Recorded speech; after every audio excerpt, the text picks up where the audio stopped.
Baik, Assalamualaikum warahmatullahi wabarakatuh. Alhamdulillah kita sudah masuk pada pekan kelima. Setelah pada pekan kedua kalian mempelajari keterpaduan hubungan antara penggunaan input internal yang dimanfaatkan untuk meminimalisasi penggunaan input eksternal ya, terutama untuk pemupukannya. Kemudian kalian juga sudah mempelajari pada minggu keempat dan ketiga, yaitu neraca aliran hara ya, terkait dengan eh,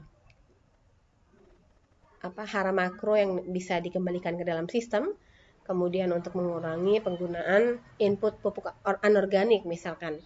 Kemudian air ya, seberapa banyak kebutuhan air dalam satu siklus tanaman. Kalian juga sudah pelajari. Dan juga perhitungan energi. Energi input budidaya dari mulai benih, pupuk, pestisida, insektisida, sampai ke tenaga kerja, dan energi outputnya. Apakah ada efisiensi energi di sana?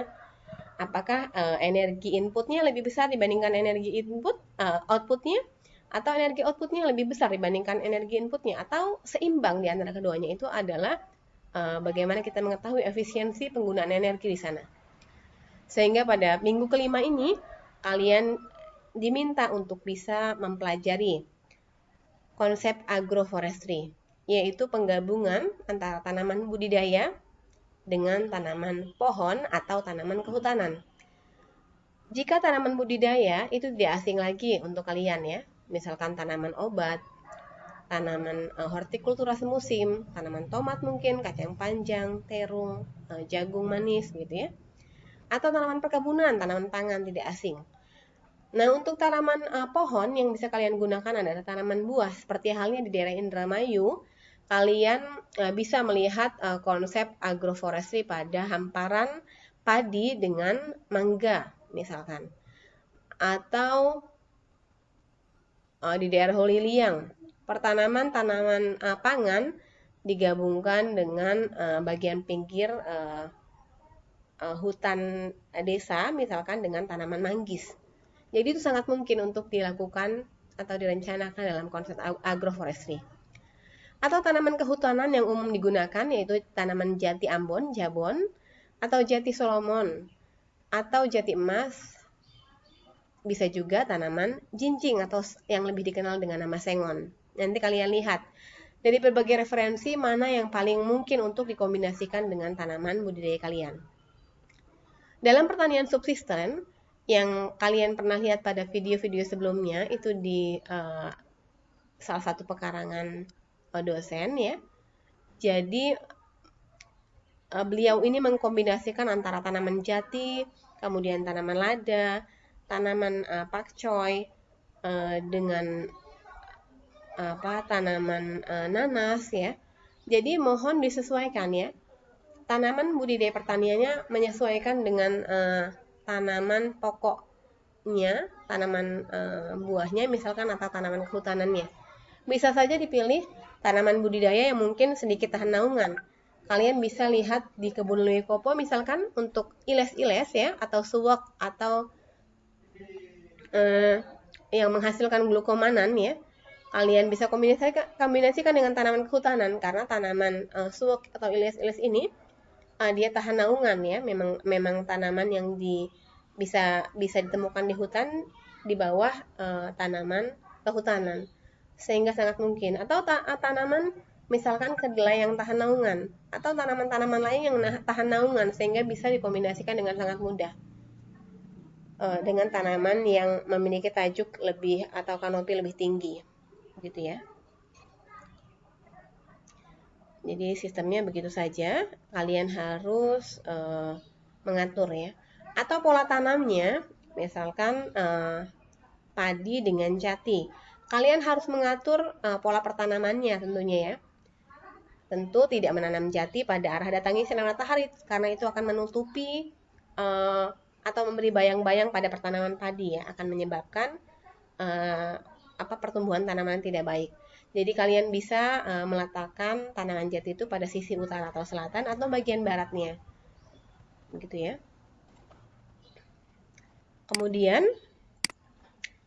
di dalam konsep agroforestry ini, para peserta diharapkan dapat memahami efisiensi aliran aliran hara, air, energi dalam sistem agroforestry yang tentunya kalian sudah pelajari pada minggu ke-3 dan ke-4.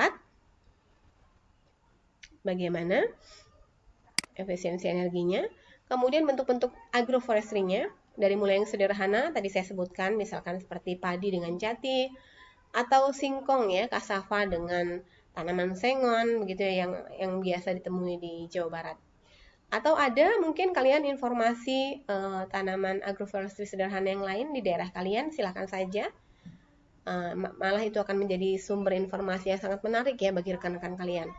Atau yang kompleks yang ada di masyarakat ini, misalkan kalau kalian lihat di sepanjang jalan tol ya, Jakarta Bandung gitu ya, kalian bisa lihat hamparan padi, kemudian di sisi kirinya atau sisi pinggirannya itu ada tanaman jati, sengon, jabon ya, kemudian tanaman pisang gitu.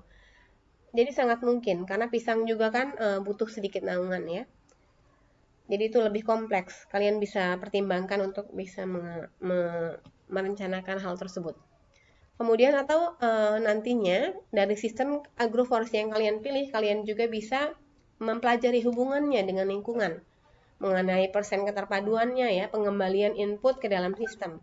Kemudian secara sosial seperti apa? Dan tentunya jika ingin ada keberlanjutan juga harus menguntungkan secara ekonomi.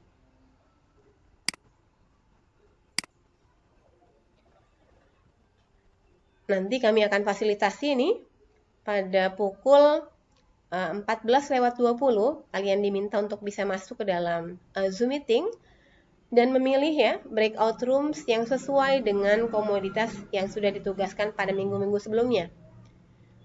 Ada 5 breakout rooms, yaitu yang pertama, room pertama ya, yaitu tanaman perkebunan. Kemudian yang kedua pangan, ketiga tanaman obat, keempat tanaman tahunan, dan breakout rooms yang kelima adalah tanaman hortikultura semusim. Jadi kalian bisa masuk ke 5 komoditas tersebut. Apa yang harus dikerjakan oleh kelompok, yaitu mendiskusikan sistem agroforestry apa yang akan dipilih, yang sederhanakah atau mungkin yang kompleks, yang menarik menurut kalian. Kombinasi antara tanaman budidaya dengan tanaman pohon atau buah misalkan, atau yang menarik menurut kalian adalah atau menguntungkan menurut berbagai referensi adalah tanaman budidaya pertanian dengan tanaman tahunan. Silakan dipertimbangkan atau didiskusikan dengan rekan kalian. Sehingga dari situ kalian bisa menghitung nilai keterpaduannya ya. Berapa nilai input internal yang dimasukkan ke dalam sistem dalam rangka mengurangi pasokan dari external input yang akan kalian gunakan. Kalian juga diminta untuk menjabarkan aspek ekologi, sosial, dan ekonominya di dalam pembahasan. Nanti pada sekitar 30 menit sebelum akhir dari kegiatan praktikum kita siang hari ini, kalian diminta untuk menyampaikan kemajuan dari masing-masing kelompok. Apa saja yang sudah didiskusikan, sampai sejauh mana. Karena nanti pada akhirnya hasil diskusi tersebut kemudian akan dikerjakan dan akan dimasukkan di dalam pembahasan seperti berikut ya, dengan urutan mulai ada cover, pendahuluan, tujuan pustaka. Tetapi yang terpenting di sini adalah analisis usaha tani yang digunakan untuk sistem agroforestry yang kalian pilih dengan luasan 1 hektar. Kemudian dalam kurun waktu 1 tahun. Berarti kalau untuk tanaman sayuran budidaya mungkin 1 tahun itu bisa dibuat 5 kali panen ya. Kalau sayuran daun atau sayuran buah begitu ya. Sayuran buah mungkin 3-4 kali panen atau 3 kali panen. Nah, untuk pohonnya atau tanaman kehutanannya dapat diasumsikan pada tahun ke-6 sehingga dalam 1 tahun itu mungkin sudah bisa ditebang sehingga bisa memberikan nilai ekonominya ya, dihitung untuk nilai ekonominya. Pembahasan kalian bisa masukkan unsur yang tadi diminta, ekologi, sosial, dan ekonominya. Tentu harus dibuat ya perhitungan dalam konversi rupiahnya. Untuk efisiensi kerja, pengorganisasian itu sangat penting dilakukan untuk mendukung jalannya diskusi dengan baik, kemudian semuanya ikut terlibat, semua anggota kelompok, sehingga tidak ada nantinya pelaporan secara khusus. Biasanya ada ya setiap tahunnya, Bu, di dalam kelompok saya satu anggota kelompok si A atau si B kurang berkontribusi, yaitu akan menjadi catatan tersendiri untuk kami ya. Saya juga akan menugaskan untuk kakak asisten, dalam hal ini Kak Bismo, untuk melihat keaktifan dari rekan-rekan kelompok besar tadi di dalam 5 breakout rooms. Kami harapkan ini bisa dilakukan, kemudian terorganisir dengan baik pembagian tugasnya, sehingga nantinya minggu depan atau minggu ke-6 kalian diminta untuk membuat PowerPoint yang akan dipresentasikan ya oleh masing-masing kelompok pada minggu ke-6, hasil dari diskusi pada minggu ke-5. Jadi mohon dapat memanfaatkan waktu dengan efisien. Kami tahu kalian banyak tugas juga di mata kuliah lain, sehingga mohon diefisienkan waktu di dalam praktikum ini, sehingga tidak banyak terbuang ya.